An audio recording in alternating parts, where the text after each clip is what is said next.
The boy should have known something was wrong the moment he glanced back over his shoulder, but he was too tired and wary and afraid to register the truth. He followed the sound of the keening pipe.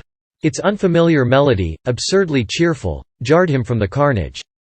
It filtered through the pores of his skin and infused him with the strength and warmth he needed to run through the icy clutches of winter. The forest muffled the sounds within and beyond it as if the trees themselves swallowed noise, all but the tune of the unseen piper. Time stood still, cradled between the labyrinth of jutting roots and a cotton cloud sky that was falling apart. Tufts of snow floated down through naked branches as if massive pillowcases had exploded during a massive pillow fight between massive gods who did not care that far below them the falling snow sizzled against flames that devoured a village.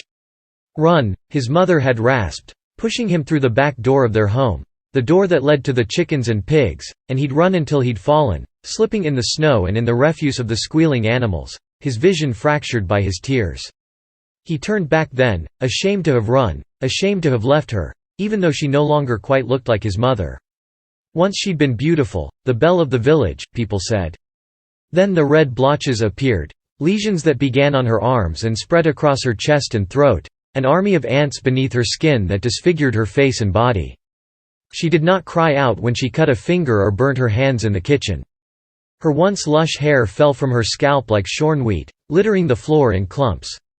Yet her eyes were always his mother's eyes, calm and blue and cool like a damp cloth against a fevered brow, radiating such love that he felt she embraced him even when she avoided touching him. She was all he had left, the only person who cared enough to weep and caress his face when lesions spread across his own back and grew thick like the pedicles of a second spine. When he crept back into the house, keeping to the shadows, the boy found nothing left of his mother but a dark stain on the floorboards that streaked from the kitchen to the bedroom. A man appeared in that doorway, his body and face sheathed in fabrics and spells that would not let the infection touch him, gripping a sword that wept red tears from its edge. The boy hid until the man turned away, and then sprinted back out into the night. He ran through the streets, dodging the hooves of horses and the torched firewood that the yelling soldiers threw his way. He fell only once, when something sharp hit his head. It seemed he opened his eyes mere seconds later. Snow filled his nostrils until he raised his head. Once he did, the scent of smoke engulfed him. The crackle of the fires was nearly drowned by screams that would not end. He scrambled to his feet, the snow beneath him stained crimson as if with wine, and stumbled away from the slaughter and toward the trees. And so now he ran, torn by despair and fear, amazed that his matchstick legs could outrun the sinewy limbs of the armored horses and the fiery wrath of their riders' flamethrowers. He wished he could have found, could have lifted, the axe that had been his father's, with its handle longer than his arm, and swung it into the chest of anyone who dared approach his mother. He wished he had not left her when she pushed him out of their home. He wished he had not seen her blood upon the floor.